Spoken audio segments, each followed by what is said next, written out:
One. Ladies and gentlemen and distinguished guests, I am honoured to be here today to speak to you all. I would like to extend a particular welcome to those watching in Tampere University in Finland. My name is Joe Coll and I am a third year student in GMIT Letterfrac, currently studying a Bachelor of Education in Design, Graphics and Construction. The topic of my speech today will be Lev Vygotsky and how his theories and concepts can be applied to teaching, particularly in practical subjects. So imagine yourself back in first year again. It's your first day in the woodwork room and the classroom teacher hands you a chisel and instructs you to remove a trench from a piece of timber. You have no prior knowledge or instruction. The task is far beyond your reach, as you have no clue how to correctly hold the chisel, let alone the correct technique necessary to remove the trench. You're sitting there telling yourself, I have no idea where to start and I will never be able to complete this task.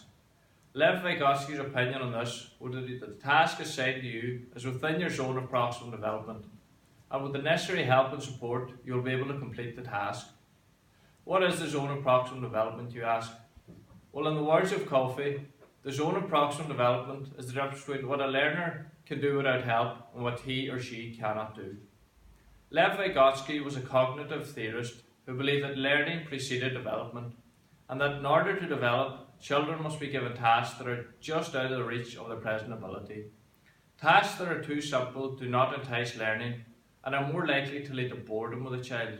However, on the other hand, tasks that are too difficult, like asking the first years to remove a trench on their first day, leads to the child becoming frustrated, and yet again no learning occurs. Within Vygotsky's zone of proximal development, the child is capable of completing the task, but with assistance from the classroom teacher. However, he or she will eventually complete the task independently and thus move it out of the zone of proximal development. This theory is particularly applicable to us as practical subject teachers, as it is vital that we do not provide tasks that are too difficult or advanced for the class. Unlike a maths class where the students become frustrated with an equation, in the woodwork room, a task that is too advanced for the students could lead to serious injury. So it is vital that the tasks being assigned to the class are within their zone of proximal development, and with instruction and demonstrations from ourselves, the classroom teachers, the students will be capable of completing the task in hand whilst being challenged as they do so. This will give the students a sense of accomplishment, knowing that they have completed a task whilst learning something new.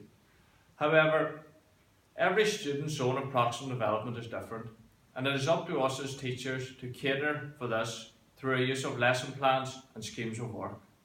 It is vitally important that all abilities within the class are given an equal opportunity to learn and develop. This promotes critical thinking among students, thus furthering their development and advancing their learning experience.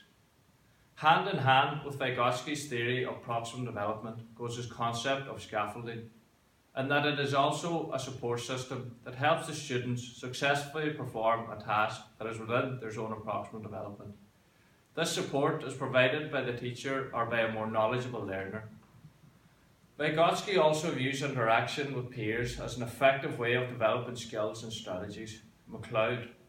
Vygotsky was also a strong believer of collaborative learning and felt that students could learn effectively through interaction with their classmates, further enforcing the scaffolding concept. However, just like the scaffolding on a building site, the idea of this concept is to provide temporary support and assistance to the learner until he or she is capable of proceeding independently. At this point, the scaffolding is removed and the student can proceed on their own, much like removing the training wheels from a bicycle.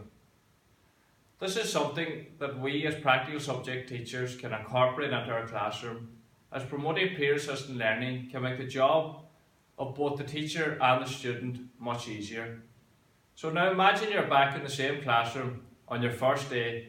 The teacher gathers the entire class around his desk and proceeds to demonstrate to the class how to correctly hold the chisel and how to remove the trench in question safely and effectively.